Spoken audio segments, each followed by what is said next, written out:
Friends, ಎಲ್ಲರೂ ಹೇಗಿದ್ದೀರಿ? ನಾನು ಚೆನ್ನಾಗಿದ್ದೀನಿ. ಐ ಹೋಪ್ ನೀವೆಲ್ಲರೂ ಚೆನ್ನಾಗಿದ್ದೀರಿ ಅಂತ ಭಾವಿಸ್ತೀನಿ. ಸೊ ಇದು ನಮ್ಮ ಟೆರೆಸ್ ಮೇಲಿಂದ ಇರೋ ಒಂದು ವ್ಯೂ ಹಿಂಗಿದೆ. ಗಿಡ ಮರಗಳು ಎಲ್ಲ ಚೆನ್ನಾಗಿದೆ.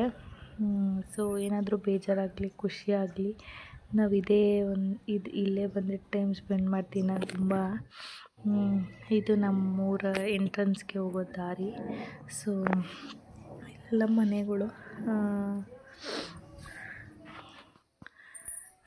ಮತ್ತು ಮಧ್ಯಾಹ್ನ ಮೇಲೆ ವ್ಲಾಗ್ನ ಕಂಟಿನ್ಯೂ ಮಾಡ್ತಾಯಿದ್ದೀನಿ. ಸೊ ಈಗ ತೋಟಕ್ಕೆ ಹೋಗೋಣ ಅಂಥೇಳಿ ಹೋಗ್ತಾಯಿದ್ದೀನಿ. ಹಾಲು ತರೋಣ ಅಂಥೇಳಿ. ನಮ್ಮದೇ ಹಸುಗಳಿದ್ದಾವೆ. ಸೊ ಅದರಿಂದ ಇದು ನಮ್ಮ ನಾಯಿ. ಹಸುಗಳಿಗೆ ಜೊತೆಯಲ್ಲಿ ಇರ್ತದೆ. ಇದು ಇಲ್ಲೇ ಕಟ್ಟಾಕಿರ್ತೀವಿ, ಮನೆ ಹತ್ರ ಏನು ಕರ್ಕೊ ಹೋಗಲ್ಲ. ಊಟ ಎಲ್ಲ ಇಲ್ಲೇ ತಂದು ಹಾಕ್ತೀವಿ. ಸೊ ಇದು ಹಿಂದೆ ಬ್ಯಾಕ್ಗ್ರೌಂಡಲ್ಲಿ ಒಣಗಿರೋ ಹುಲ್ಲಿದು. ಯಾಕೆ ಅಂದರೆ ಬೇಸಿಗೆ ಕಾಲದಲ್ಲಿ ಹುಲ್ಲಿಗೆ ಪ್ರಾಬ್ಲಮ್ ಆಗುತ್ತೆ, ಅಂದರೆ ಮಳೆ ಇರಲ್ವಲ್ಲ. ಸೊ ಅದರಿಂದ ಅದನ್ನ ಈ ಥರ ತಂದು ಇಟ್ಕೊಬಿಟ್ರೆ ಈಗಲೇ ಆಗ ಸಿಗಲ್ಲ. ಬೇಸಿಗೆ ಕಾಲದಲ್ಲಿ ತುಂಬ ಜಾಸ್ತಿ ರೇಟ್ ಇರುತ್ತೆ ಅಂಥೇಳಿ ಹೀಗೆ ತಂದು ಇಟ್ಕೊಬಿಟ್ಟಿರ್ತೀವಿ.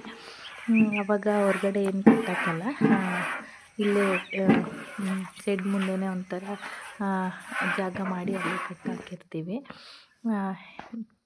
ಇಲ್ಲಿ ಹಾಲು ಕರಿತಾ ಇದ್ದಾರೆ ಈಗ. ಸೊ ವೆಯ್ಟ್ ಮಾಡ್ತಾಯಿದ್ದೀನಿ ಹಾಲು ತಗೊಂಡೋಗೋಕ್ಕೆ.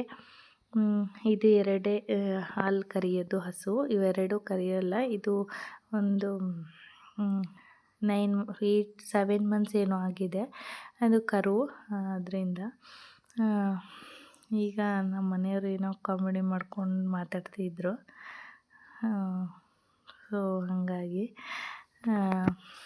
ಅದಕ್ಕೆ ಹಾಲು ಕೊಡಿ ಬೇಗ ಅಂತ ಕೇಳ್ತಾ ಇದ್ದೀನಿ. ನಾನು ತುಂಬ ಜಾಸ್ತಿ ಹಸುಗಳ್ನ ನಾನು ಕರಿತೀನಿ. ಹಾಲು ಜಾಸ್ತಿ ನಾನು ಮೇಯಿಸ್ತಿದ್ದೆ. ಬಟ್ ಇವಾಗಲೇ ಸ್ವಲ್ಪ ಹೋಗಲ್ಲ ಅಷ್ಟೇ ಹಸುಗಳ ಹತ್ರ. ಕಡಿಮೆ, ತುಂಬ ಕಡಿಮೆ ಹೋಗೋದು. ಮನೆಯಲ್ಲೇ ಇರ್ತೀನಿ ಈಗ. ಹಾಗೆ ನಮ್ಮ ತೋಟದ ಹತ್ರ ಇಲ್ಲಿ ತೋಟದ ಪಕ್ಕ ನಮ್ಮ ಹಸುಗಳ್ದು ಶೆಡ್ ಪಕ್ಕನೇ ಇದೆಲ್ಲ ಇರೋದು.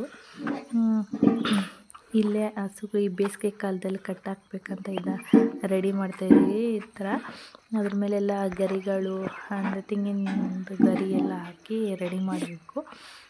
ಇನ್ನು ಮತ್ತೆ ಬೇಸಿಗೆ ಶುರುವಾಗುತ್ತಲ್ವ, ಅದರಿಂದ ಇದು ನಮ್ಮದೇ ಬೈಕು. ಈ ಥರ ತಂದಿಟ್ಕೊಂಡ್ರೆ ವರ್ಷ ಪೂರ್ತಿ ಆಯ್ತದೆ.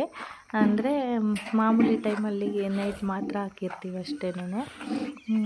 ಈ ವಿಡಿಯೋ ಸ್ವಲ್ಪ ಆದರೂ ಇಷ್ಟ ಆದರೆ ಲೈಕ್ ಮಾಡಿ, ಕಮೆಂಟ್ ಮಾಡಿ, ಶೇರ್ ಮಾಡಿ. ಮತ್ತೆ ಸಿಗುವ ಮುಂದಿನ ವಿಡಿಯೋದೊಂದಿಗೆ.